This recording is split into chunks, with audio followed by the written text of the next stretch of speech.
जय हिंद स्टूडेंट्स। आज हम बेसिक अलजेब्रा के बारे में पढ़ेंगे।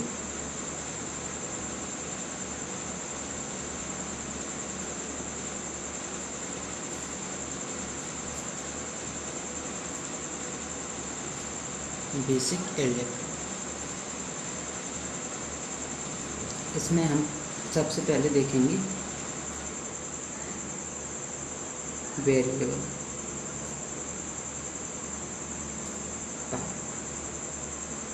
वेरिएबल पार्ट, जैसे कि A B C X Y Z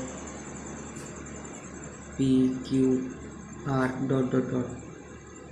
English alphabet के जो भी हमारे लेटर हैं वो इसमें आते हैं वेरिएबल पार्ट में। इसको हिंदी में हम चर भी बोलते हैं। वेरिएबल को क्या बोलते हैं? चर। मीन्स इनका जो वैल्यू होता है वो फिक्स नहीं होता है। वेरिएबल का जो वैल्यू होता है वो फिक्स नहीं होता है, वो क्वेश्चन पर डिपेंड करता है। एक्स का वैल्यू कुछ भी हो सकता है। दूसरा हमारा आता है दूसरा पार्ट कांस्टेंट पार्ट।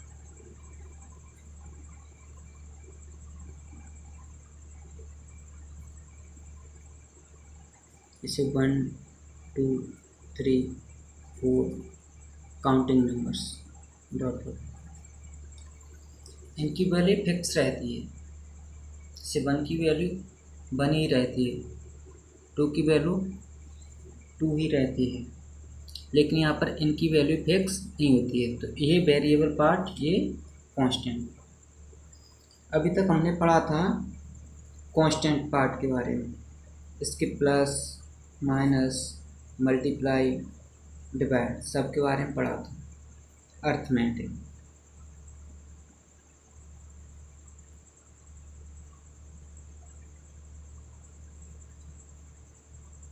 आज हम पढ़ेंगे अब अलजेब्रा। तो इसमें सबसे पहले आता है इसका add subtract multiply divide. Arithmetic में सिंपली होता था, जैसे 3 + 5 -2, ये सब 8 - 2 तो 6, इस टाइप से। लेकिन अब हम अलजेब्रा में पढ़ेंगे तो इनका डायरेक्टली इस तरीके से नहीं होता है ऐड वगैरह। जैसे हम देखेंगे यहाँ पर इसे लिखा है 2x + 3y - 7x + 2y। तो x और y ये आपस में डायरेक्टली ऐड नहीं हो सकते। x और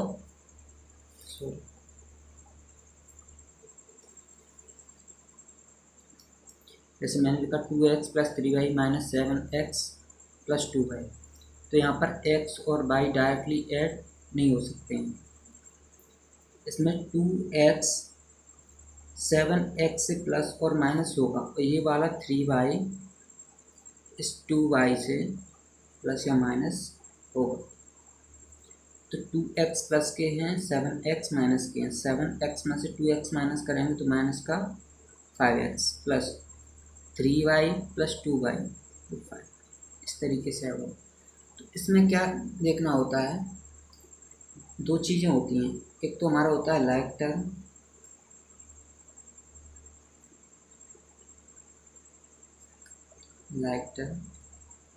जैसे मैंने लिखा 2x 3y 4z 7y minus का 2z माइनस का x। तो इनमें लाइक टर्म जैसे 2x, अब इसमें x वाला कहाँ है? ये रहा माइनस का x, तो ये हमारे लाइक टर्म है। अब इसमें 3y और 7y, 3y 7y ये हमारे लाइक टर्म। z वाला टर्म देखेंगे 4z, और नेक्स्ट है सेकंड 2z, तो ये हमारे हो गए लाइक टर्म।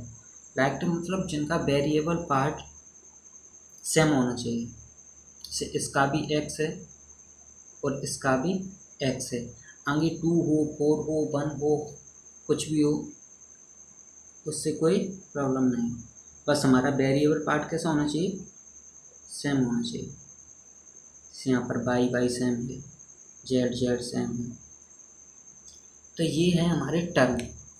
जैसे मैंने लिखा 1 term, 2 term, 3 term, 4 term, 5 term, 6 term.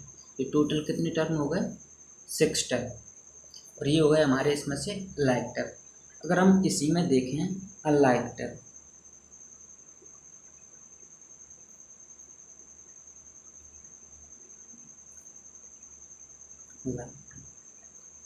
तो इसमें जैसे 2x 3y, ये हमारे हो गए अनलाइक टर्म। मतलब इनका वेरिएबल पार्ट सेम नहीं है, इसका x है, इसका y है, तो ये हमारे हो गए अनलाइक टर्म। इसी प्रकार से और भी एग्जांपल ले सकते हैं, जैसे 4z 7y,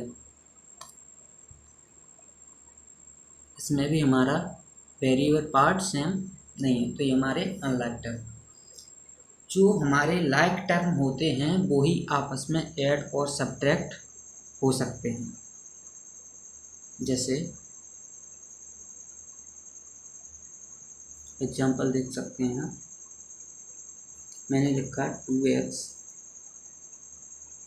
+ 7y - 8z minus का y प्लस के 3z माइनस का x। इसमें सबसे पहले हम सेपरेट करेंगे टर्म्स को, से 2x। अब x वाला टर्म कहाँ है, ये रहा, इसको लिख लेंगे इसके पास। x वाले टर्म ख़त्म हो गए, इसके बाद 7y y वाला टर्म इसी के पास में। अब z वाला टर्म 8z यहाँ से प्लस 3 इक्वल 2x - x। जब हमारा आगे इस वेरिएबल पार्ट के आगे कुछ भी नहीं होता है तो हम क्या मान के चलते हैं, 1 तो रहता ही है। यहाँ तो क्या रह के चलता है, 1। तो 2x में से 1x माइनस करेंगे तो x प्लस, इसी प्रकार 7y में से y को माइनस करेंगे तो 6y। यहाँ पर 8z माइनस का है और 3z प्लस का है, तो 8z में से 3z माइनस करेंगे तो माइनस का 5। ये हमारा आंसर। जैसे कोई भी से x लिखा है तो इसमें अगर आगे कुछ भी नहीं है तो हम 1 मानकर चलते हैं। तो यहाँ पर पावर भी अगर कुछ भी नहीं है तो 1 रहती ही रहती है।